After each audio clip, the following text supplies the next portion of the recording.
une nouvelle vidéo. Une vidéo toujours en lien avec les troubles du comportement alimentaire que j'ai vécu moi-même personnellement.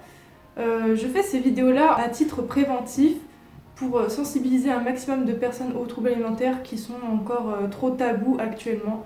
Et puis pour aider les personnes qui en sont elles-mêmes atteintes et puis pour aider les proches qui connaissent des gens qui en souffrent. Aujourd'hui, la vidéo portera sur les conséquences des troubles alimentaires. Alors je parle pour tout type de troubles alimentaires, que ce soit anorexie, hyperphagie, orthorexie, boulimie, tout trouble alimentaire confondu. Je vais parler des conséquences des troubles alimentaires en général.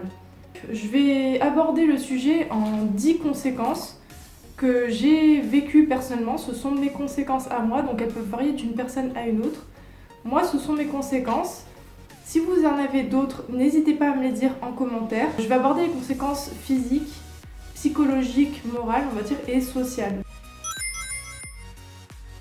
Première conséquence physique, bien sûr, je pense que vous les connaissez, ça va être tout ce qui concerne la fatigue, froid tout le temps, d'être fatigué, d'avoir peu d'énergie, bien sûr aussi d'être en hypotension, l'hypotension normale et puis l'hypotension orthostatique.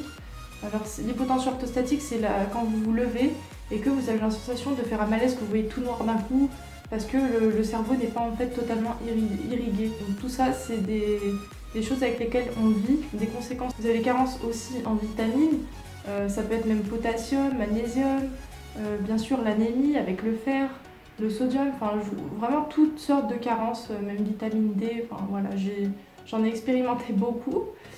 Je peux vous dire que vous êtes pas en forme du tout, quoi. Vraiment, c'est des conséquences physiques quand on est atteint de troubles alimentaires et qu'elles sont réellement présentes et elles peuvent être très très graves sur du long terme. Donc à ne pas négliger. Conséquence numéro 2, dont on parle un petit peu moins mais qui est vraiment présente.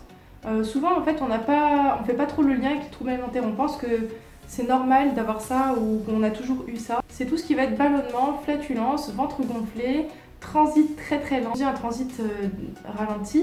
Vous pouvez vous retrouver à digérer des aliments que vous avez consommés 3 jours auparavant. Ça peut vous provoquer des flatulences et justement les fameux ballonnements qui font que vous n'arrivez pas à avoir le fameux ventre plat. Pourtant vous vous obstinez à perdre du poids coûte que coûte, mais vous n'obtiendrez toujours pas ce ventre très plat. Tout simplement parce que votre corps ne vous fait plus confiance, donc économisez votre énergie, donc on va digérer lentement. Ça c'est ce que votre ventre se dit, enfin votre cerveau commande votre ventre et c'est ce qui se passe. Troisième conséquence, vous ne pouvez pas faire d'activité physique. Alors bien sûr vous pouvez, théoriquement vous pouvez en faire une, mais vous ne serez pas en forme, vous ne pourrez pas profiter pleinement de l'activité physique. Par exemple, moi de la musculation actuellement, je sais que j'aurais pas assez d'énergie pour en faire. Pourtant j'adore ça. Je m'étais inscrite à une salle de sport vraiment parce que pour moi le sport c'est un moyen de se réapproprier son corps, surtout quand on n'a pas confiance en nous. Quelles peuvent être nos limites? Bien sûr, pas aller à l'extrême non plus, mais je pense que le sport peut être un extrêmement bon moyen d'avoir confiance en soi et de se réapproprier notre corps quand on l'a longtemps maltraité. Quatrième conséquence, cette fois liée directement au cerveau et qui est très logique d'ailleurs, mais voilà, il faut la dire quand même. Le fait de ne pas se nourrir, forcément, vous n'allez pas nourrir vos organes et vous n'allez pas non plus nourrir votre cerveau.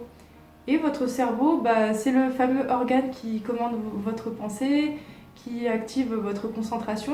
Donc si vous êtes dénutri, forcément, vous n'allez pas être concentré, vous n'allez pas pouvoir avoir une pleine activité mentale, une activité mentale normale, on va dire. Vous allez être même au ralenti au niveau de votre cerveau. Ça, je l'ai vécu pendant mes études. Je peux vous dire qu'un contrôle de 4 heures, voire 5 heures, c'est très très très difficile de garder un taux de concentration maximal, vraiment. Déjà en temps normal, la concentration c'est quelque chose qui est difficile, c'est quelque chose qui demande beaucoup d'énergie. Mais quand vous êtes dénutri, ça demande 3 fois plus d'énergie. La concentration c'est une réelle activité mentale. Cinquième conséquence, là je vais rentrer dans les conséquences un peu plus psychologiques, mentales on va dire, la déconnexion entre le corps et l'esprit. Vous allez agir en fonction de ce que vous avez toujours écouté dans votre environnement, ou voire environnement même social. Ou alors ce que vous avez vu sur Instagram, ou alors je peux prendre l'exemple par exemple de moi. J'ai toujours grandi dans une famille où voilà, on me disait voilà, faut pas manger trop gras, trop sucré, même tout ce que la société nous dit en général, ne mange pas trop gras, trop sucré, trop salé, la fameuse phrase. Je me suis toujours entré ça dans ma tête parce que j'ai grandi avec. À force d'écouter toutes ces pseudo-règles, j'en suis venue à oublier mon corps, à oublier mes propres envies et j'ai déconnecté mon corps et mon esprit. Mon corps et mon esprit ne faisaient plus un. Par exemple, je peux vous donner un exemple concret.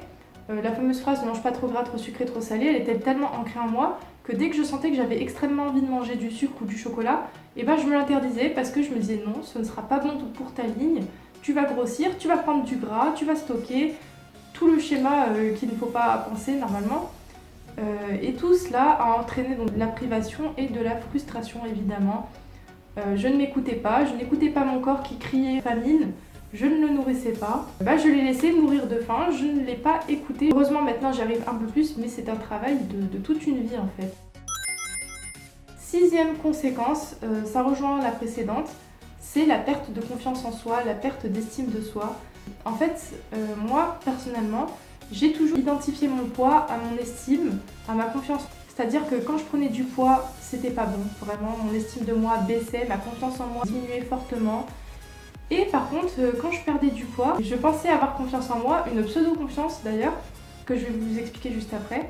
Et je pensais avoir plus d'estime. Alors cela peut s'expliquer par le fait que dans la société actuellement, je trouve qu'il est plus valorisant de gratifier une perte de poids que de gratifier une prise de poids. Je sais pas si vous l'avez remarqué, on identifie plus la prise de poids à un échec. Et j'ai toujours grandi comme ça, en pensant que voilà, en perdant du poids, on me fera plus de compliments, on me trouvera plus jolie. En réalité, du coup, je n'ai pas perdu du poids pour moi-même, je pense que vous l'avez deviné. Et effectivement, plus je perdais du poids, plus on me faisait des compliments, voilà. Au bout de 10 kilos, tu t'es amincie, c'est dingue, tu es devenue plus féminine. Plus féminine en perdant du poids, on me l'a déjà dit ça. Tout ça, ça a entraîné le fait que je pensais que plus je perdais du poids, plus j'allais être belle. Alors qu'en fait, non, ça changeait même pas mes valeurs. Ça ne changeait pas qui je suis réellement au fond de moi. Ça ne changeait juste une apparence superficielle, une apparence physique. Mais voilà, c'est la société dans laquelle on vit. Une société basée sur le physique, premièrement. Après, voilà, je dis pas qu'on est tous comme ça.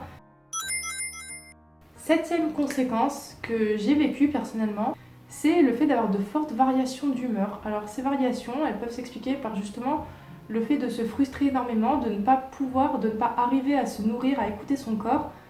Moi en tout cas, ça me provoquait une colère profonde. Je n'arrivais pas à m'écouter, je n'arrivais pas à écouter mon corps. Ça provoquait de fortes frustrations en moi. Ces frustrations s'expriment à travers de la colère en fait. Et puis je pouvais passer même d'états euphoriques à de forts états de colère, voire même de violence inexplicable. Vraiment, ça pouvait se passer d'une minute à l'autre. D'ailleurs, je vous recommande un livre que ma prof de culture générale m'avait conseillé à l'époque et qui est très très bien d'ailleurs.